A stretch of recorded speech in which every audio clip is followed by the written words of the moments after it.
The most dangerous part of moving on isn't the silence. It's the text that breaks it. Your phone buzzes. It's her. But this isn't the cold one-word reply you'd come to expect. This is a real question, a deep question. And suddenly, the peace you fought so hard to build feels fragile. You were actually doing it. You were moving on. You'd accepted she didn't see your worth and swallowed that bitter pill. All that effort, the thoughtful gestures, the late-night calls where you were her rock. It all faded away. So, you started pulling back, not to play a game, but to save yourself.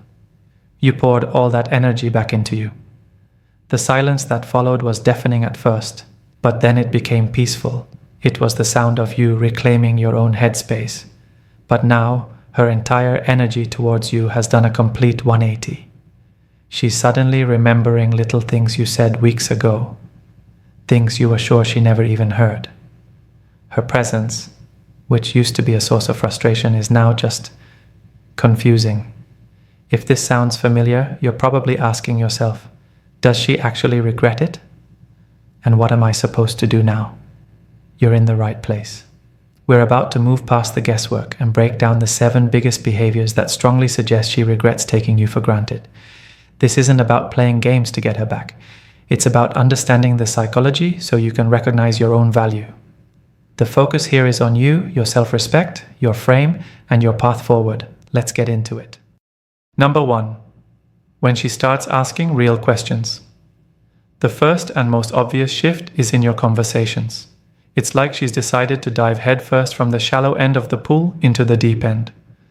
For months, your talks were painfully superficial. You'd ask, "How was your day?" and get a fine. You'd try to share something you were passionate about and be met with a distracted nod. You felt less like a partner and more like a reporter, giving a daily briefing she didn't want to read.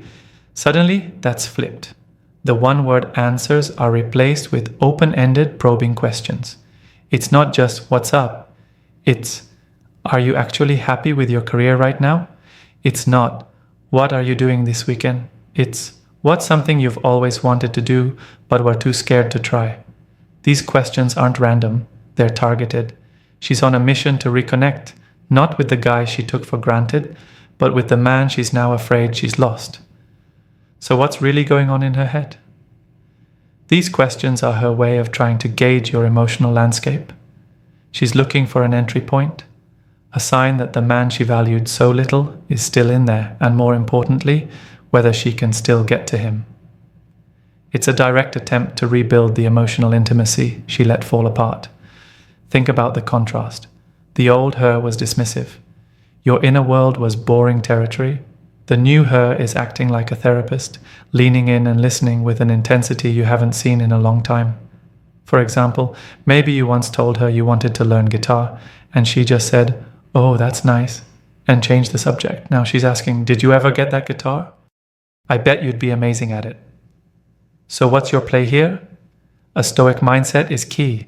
Your inner world, your thoughts and ambitions are your most valuable assets. You protected them when she ignored them, and you must protect them now.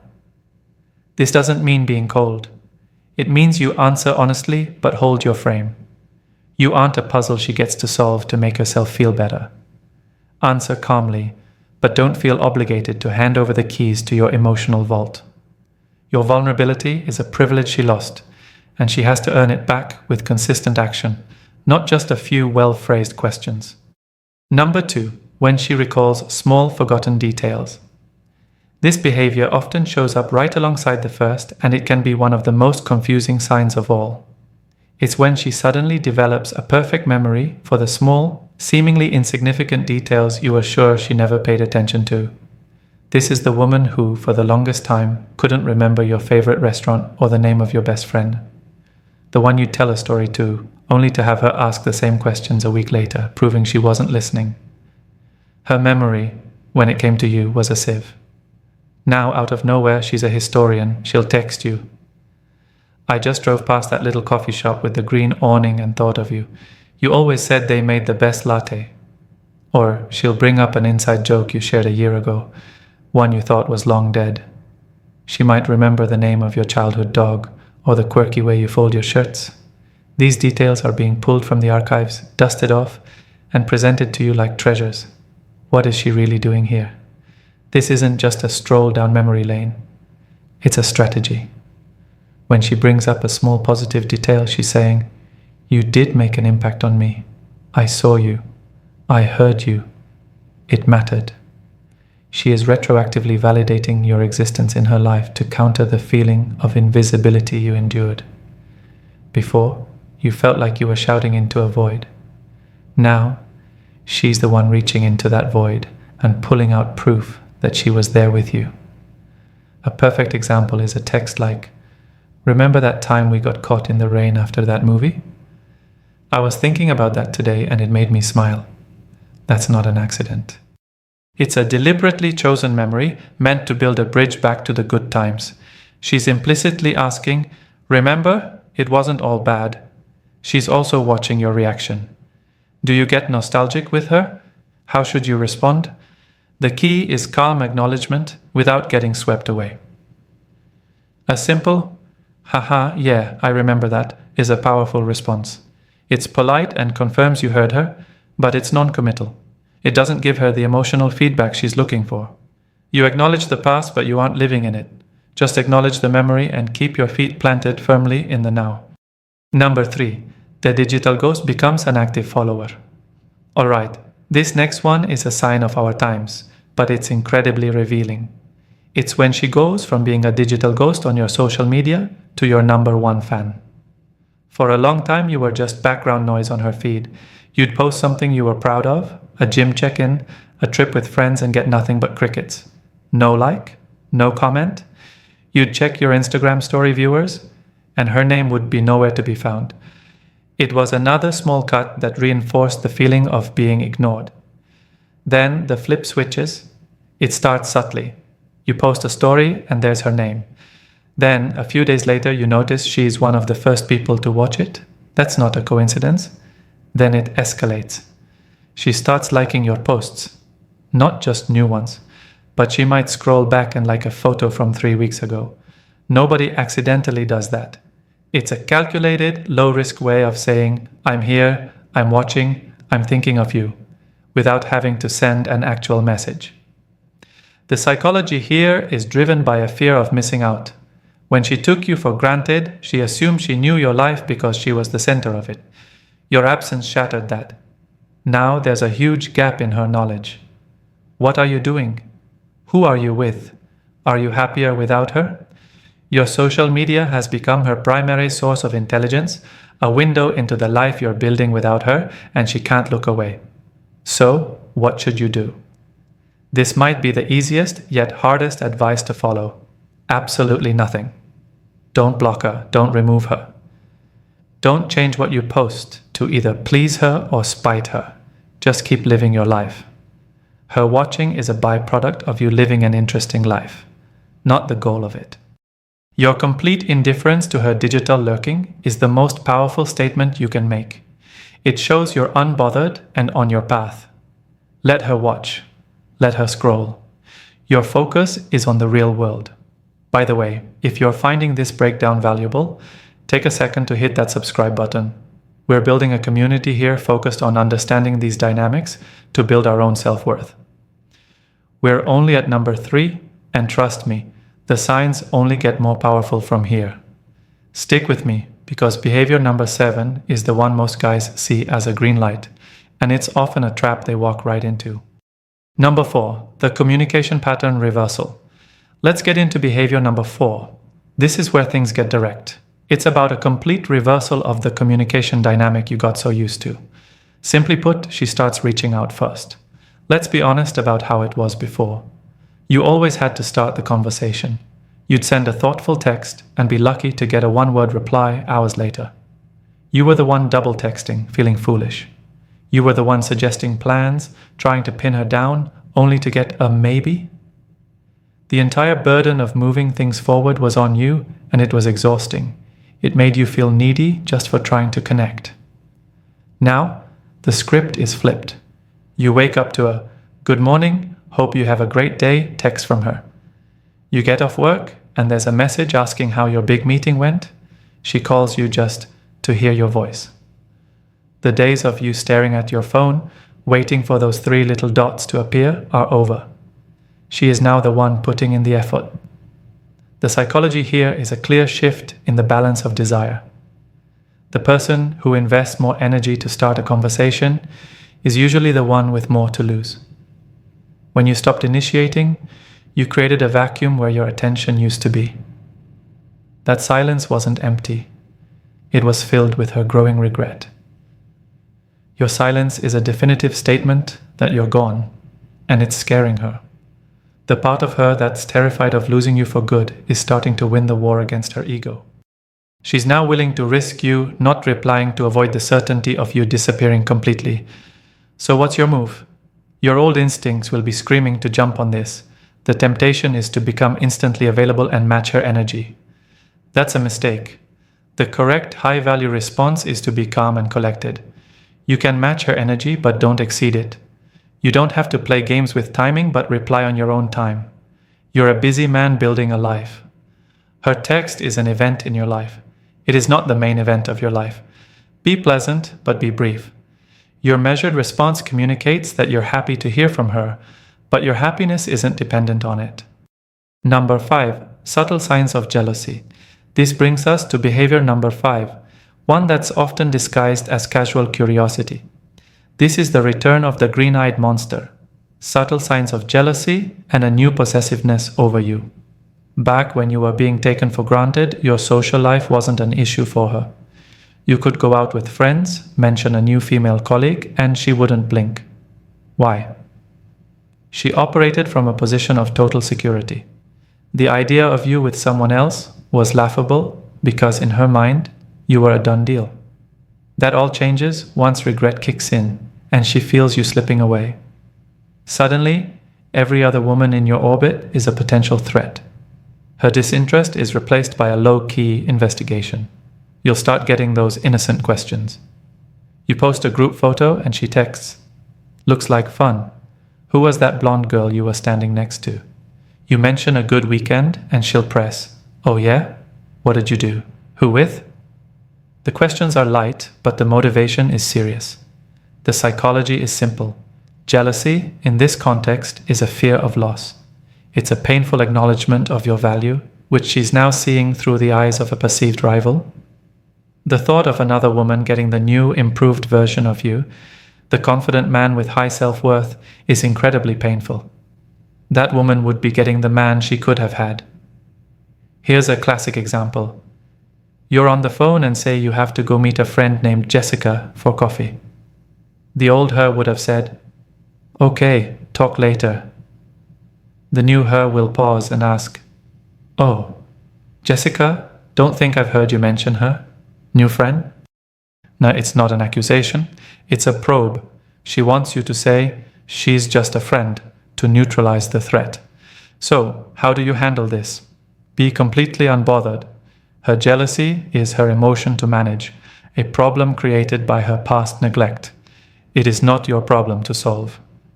When she asks who someone is, answer directly and honestly without a hint of defensiveness. "That's Sarah, a friend from my climbing gym." Then change the subject. Don't elaborate.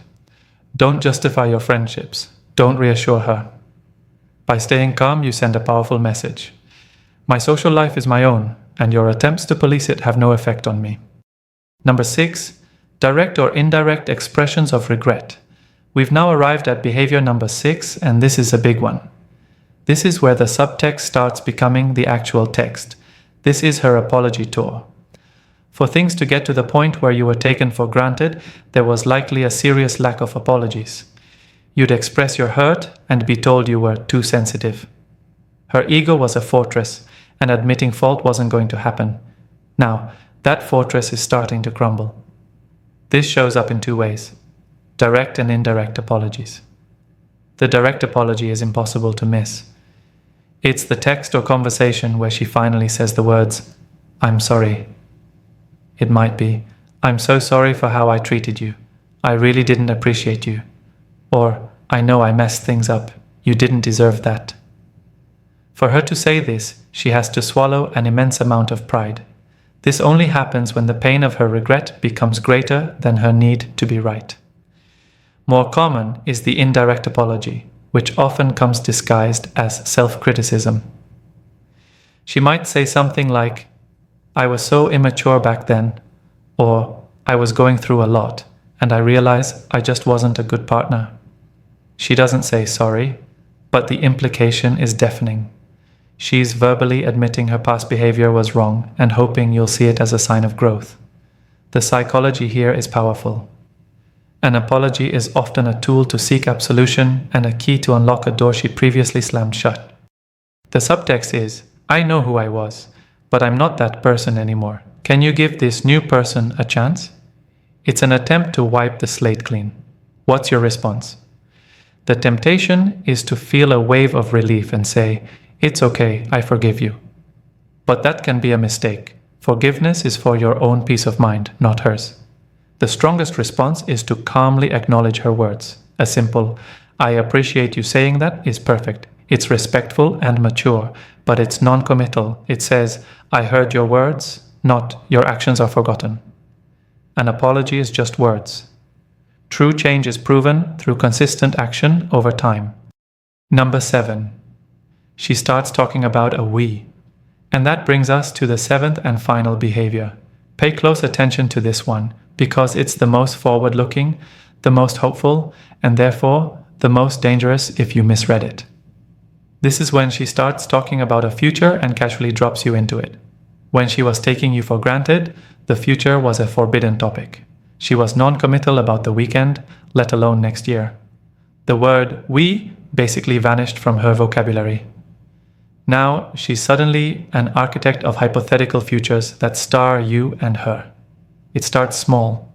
She'll send you a movie trailer and say, "OMG, we have to see this when it comes out." She'll mention a new restaurant. "I saw that place and immediately thought, we would love that." She might even talk bigger. "I was looking at pictures of Greece the other day.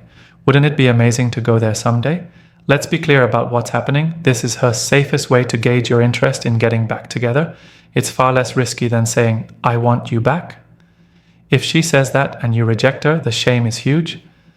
But if she says, "We should go to that concert," and you give a vague answer, she can play it off as a casual thought. It's the ultimate trial balloon. She's testing to see if the idea of "you and I" is still alive in your head. Your reaction is the most important piece of data she can get. This is where most guys make a critical error.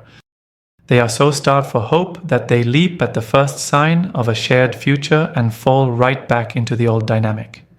Here is the most important advice in this entire video. Treat her future pacing as the hypothetical it is. Your response must be calm and non-committal.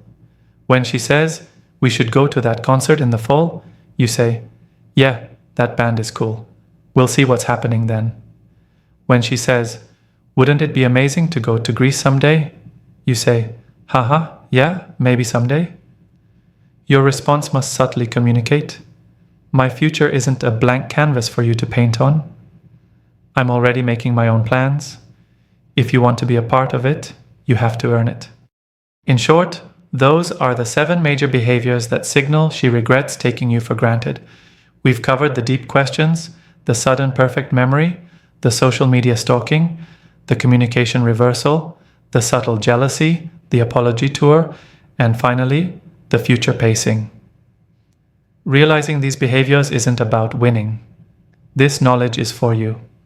It gives you clarity in a confusing emotional situation.